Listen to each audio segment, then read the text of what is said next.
Yeah, it was pretty well all around. A little bit up and down in the third set, but I think the score line lies a little bit when it comes to the sets that I won. It wasn't 6-1, 6-2, 6-2 seems pretty easy, but it was tough all games we played. It was close, and I was fortunate in some situations to get the breaks here and there, and things were going my way. But I'm very happy with it, and happy that I didn't need to play over 4 hours today. So I'll take care of the day off, or the rest of the day off, and the day off tomorrow, and be ready for the quarterfinal. Great, congratulations. Thank you. Questions, David?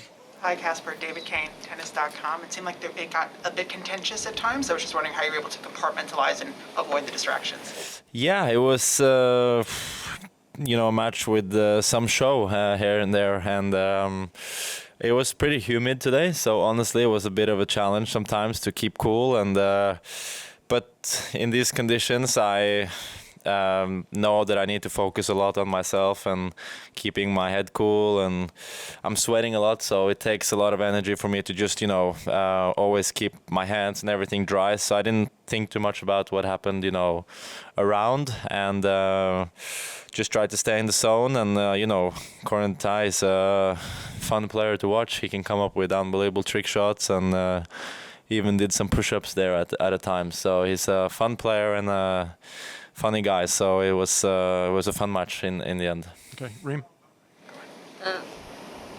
Casper Ruud, congratulations. Thank you.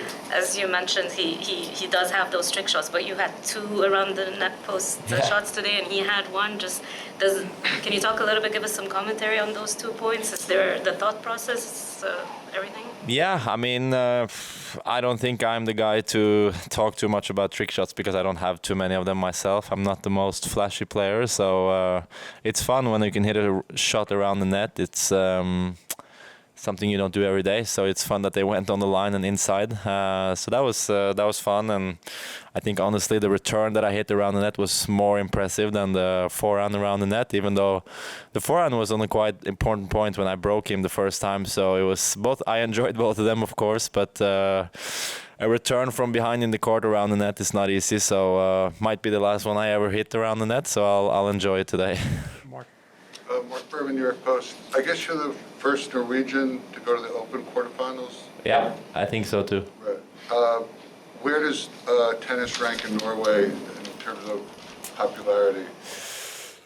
I don't know. We have a Norwegian journalist here, so you can ask him. I'm not the one to reply. Is tennis is obviously not number 1 there? No, we have winter sports to dominate, and we have a new pretty good football player, in case you haven't heard of him, Haaland. He's doing pretty good at the moment. I think he scored like 10 goals in like 4 or 5 matches in the Premier League already. So he's the biggest athlete star we have in Norway, I think. And a lot of people are watching him and the winter sports. But we have obviously also a golfer who is top 10 in the world, who people enjoy following, and I guess also it's a little bit the same with tennis. But tennis is not always too easy for, I think, Norwegians to follow, because we play in different time zones in a different part of the world all the time. So it's not always easy to catch the right times to when I'm playing and all these things. So, but yeah, it's growing, and I'm happy that it is. Richard.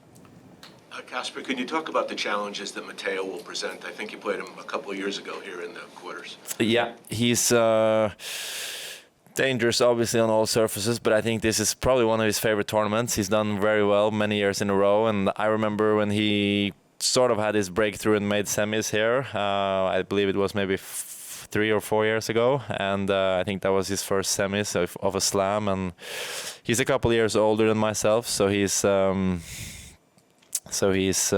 someone I've looked up to and sort of taken inspiration from his career, because he broke into the top 10 3-4 years ago and has been able to keep a high level for many years already. So he will throw big serves, big forehands. He has big weapons, and I think he has a beautiful slice from the backhand side that he likes to use, and which can work well on these courts that are pretty fast this year. So we played back in Gstaad a couple of weeks or months ago, so we know each other quite well. We played each other sometimes, so it's going to be a tough challenge for sure. Name and affiliation, please, when you're called on. Willie? Willie Weinbaum from ESPN. Following up on your last answer, when you're successful against his serve, what is the key to that success? Good question. I played him, I believe, 6 times maybe, or 5 in my career, and it's been on hard court or clay, and different matches I tend to use a different strategy. Sometimes I try to step in, and sometimes I try to wait a little bit further back. So I haven't really, what should I say, cracked the code, but it's not, because it's not an easy code to crack his serve. But I think here on the hard court I will need to try to stay in and neutralize it as good as I can. And I do like to sometimes hit some block returns just to get it in play, and I think that will not going to give away my strategy, but I think I will try to do, sort of think like a goalkeeper and not let him pass me with his serve, and get a lot of balls back in play. And when we played in Gstaad, it was really fast conditions, even though it was on clay, and it was bouncing a lot. So most of the times I stayed in and tried this strategy, which didn't work for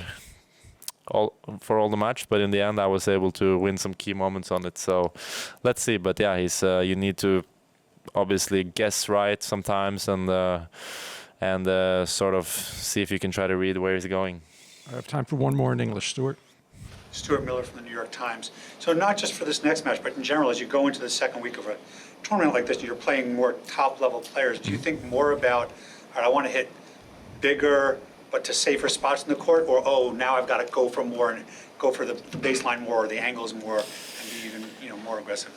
Well, I mean, when you reach quarterfinals, this is the second time I do it, and I think depending on how the matches before have went or have gone, I think all players are probably facing some physical challenges as well, because we can play very long matches, and you need to take that into account as well. So sometimes if you're playing, if you're maybe, let's say, if you're a little hurt yourself or whatever, you can go for a little bit more risk. But if you're feeling well and strong and fit, and knowing that maybe the other guy played 4.5 hours the match before, you'll try to wear him out. It's plain and simple. You need to play on the physical part as well when you're playing best of 5 sets. So obviously you have a strategy when you go out. If it doesn't work, you'll need to change it. But I don't think I will go for more drop shots than usual or more angles than usual. I think I will try to play my game, and I know that last time we played he beat me, so I'll need to do something better than what I did here last